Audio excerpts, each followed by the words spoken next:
ഞാൻ പ്രസന്ന. ഞാൻ MBBS ചെയ്യുന്നു. സർ, അനാവശ്യമായി മൃഗങ്ങളെ വധിക്കൽ തെറ്റാണെന്ന് താങ്കൾ പറഞ്ഞുവല്ലോ. ഇന്ന് സസ്യഭോജി ആയിക്കൊണ്ട് ആരോഗ്യകരമായ ജീവിതം നയിക്കാൻ മനുഷ്യന് സാധിക്കും. രുചിമുകുളങ്ങളെ സന്തോഷിപ്പിക്കാൻ വേണ്ടി മൃഗങ്ങളെ വധിക്കാൻ പറ്റുമോ?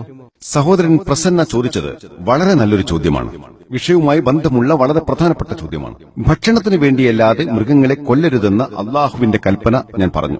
ഉന്നം വെക്കാൻ പറ്റില്ലെന്നും പറഞ്ഞു. പിന്നെ എന്തിനാണ് മൃഗങ്ങളെ കൊല്ലുന്നത്? അദ്ദേഹത്തിന്റെ അഭിപ്രായത്തിൽ അതില്ലാതെ തന്നെ ആരോഗ്യമായി ജീവിക്കാം. പിന്നെ എന്തിനാണ് രുചിക്ക് വേണ്ടി മാത്രം മൃഗങ്ങളെ കൊല്ലുന്നത്? സഹോദര, ഒന്നാമത്തെ പോയിന്റ്, ഒരാൾക്ക് സസ്യഭോജിയായിട്ട് നല്ല മുസ്ലിം ആവാൻ സാധിക്കും. നിർബന്ധമായും സസ്യേതര ആഹാരം കഴിക്കണമെന്ന് ഖുർആനിലോ ഹദീസിലോ ഇല്ല. സസ്യഭോജിയായി താങ്കൾക്ക് നല്ലൊരു മുസ്ലിം ആവാം.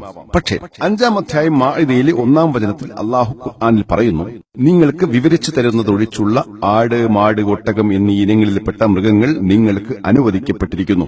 16-ാം അധ്യായം നഹ്ലിലെ 5-ാം വചനത്തിൽ അള്ളാഹു പറയുന്നു, കാലികളെയും അവൻ സൃഷ്ടിച്ചിരിക്കുന്നു, അവയിൽ നിന്ന് നിങ്ങൾ ഭക്ഷിക്കുന്നു. 23-ാം അധ്യായം മുഅ്മിനൂനിലെ 21-ാം വചനത്തിൽ അള്ളാഹു പറയുന്നു, തീർച്ചയായും കന്നുകാലികളിൽ നിങ്ങൾക്ക് ഒരു ഗുണപാഠമുണ്ട്.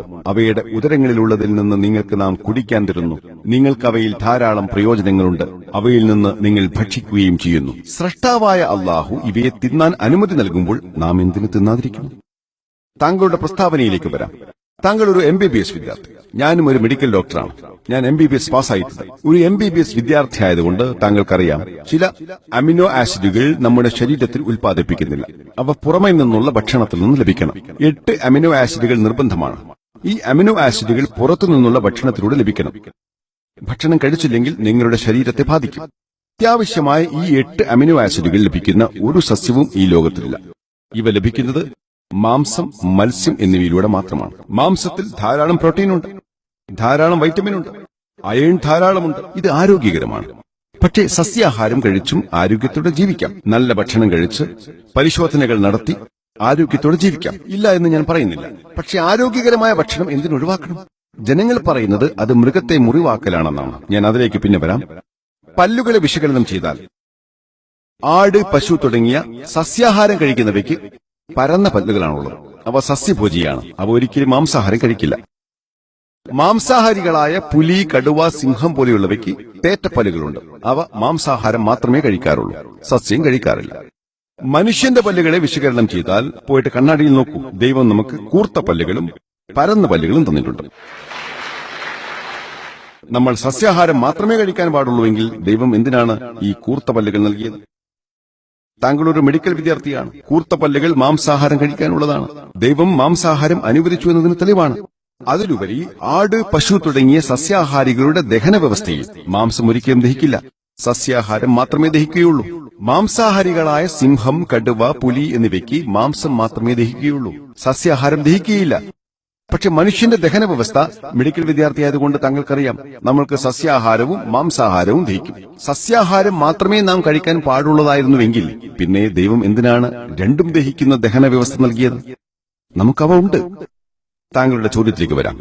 ഹൈന്ദവ വേദഗ്രന്ഥങ്ങൾ മാംസാഹാരം അനുവദിക്കുന്നില്ല എന്ന തെറ്റിദ്ധാരണ ഹിന്ദുക്കൾക്കിടയിലുണ്ട്. ഞാൻ ഖുർആൻ ഉദ്ധരിച്ചു.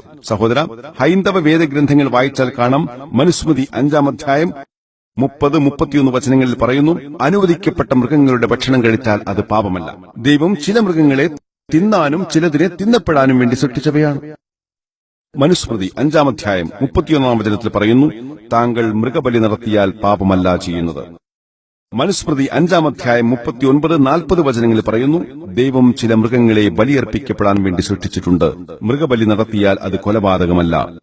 മനുസ്മൃതി 5-ാം അധ്യായം 41-42 വചനങ്ങളിൽ പറയുന്നു, അറിവുള്ള ബ്രാഹ്മണൻ ബലിയർപ്പിച്ചാൽ മൃഗവും ബ്രാഹ്മണനും സ്വർഗ്ഗത്തിൽ പോവും. ഋഗ്വേദം 10-ാം പുസ്തകം 27-ാം ഗീതം 2-ാം മന്ത്രത്തിൽ പറയുന്നു, ഞാൻ നടക്കാൻ പോവുകയാണ്, തിരിച്ചു വരുമ്പോഴേക്കും വലിയ കാളയെ തയ്യാറാക്കുക. ഋഗ്വേദം 10-ാം പുസ്തകം 28-ാം ഗീതം 40-ാം മന്ത്രത്തിൽ പറയുന്നു, ഇന്ദ്ര പറയുന്നു, എനിക്ക് തിന്നാൻ കാളയെ തയ്യാറാക്കുക. മഹാഭാരതം അനുശാസൻ പർവം 88-ാം അധ്യായത്തിൽ പറയുന്നു ഇതുതന്നെ.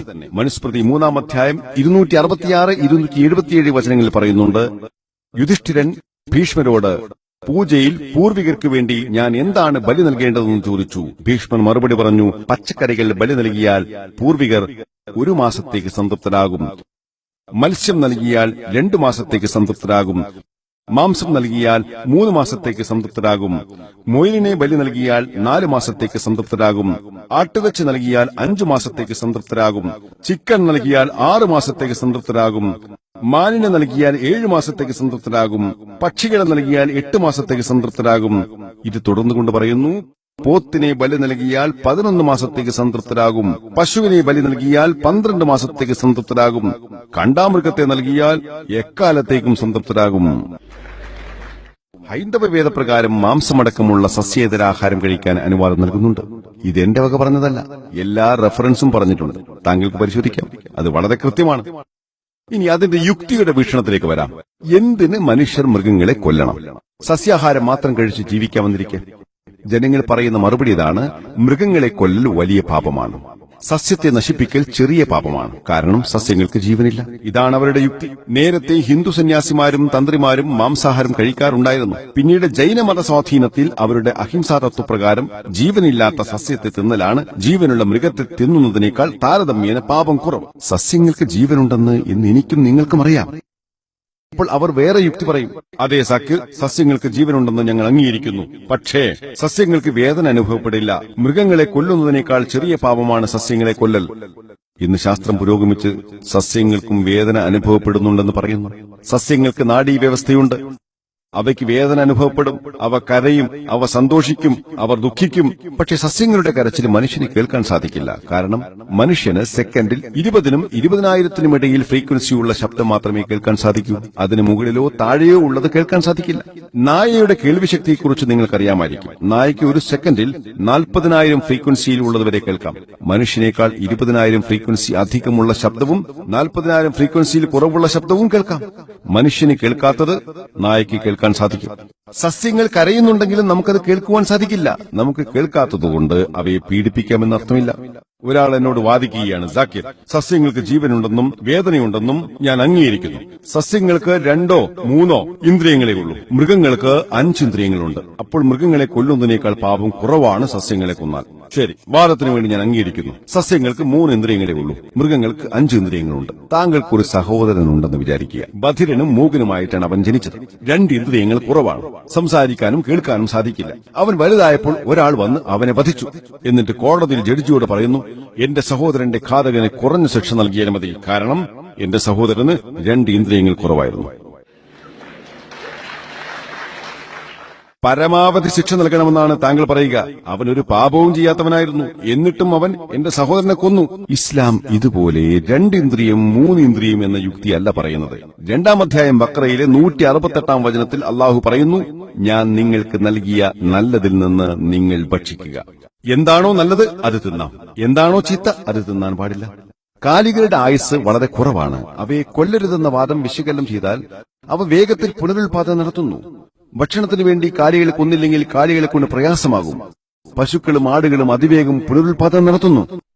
ഒരു ഇന്ത്യക്കാരന് സസ്യേതര ആഹാരം വേണ്ട എങ്കിൽ ഒരു പ്രയാസവുമില്ല. മാംസാഹാരം വേണ്ട, ഒരു പ്രശ്നവുമില്ല. വ്യക്തിപരമായി ഞാൻ സന്തുഷ്ടനാവും. കാരണം എല്ലാ ഹിന്ദുക്കളും എല്ലാ ഇന്ത്യക്കാരും മാംസം തിന്നു തുടങ്ങിയാൽ അതിന്റെ വില വർദ്ധിക്കും.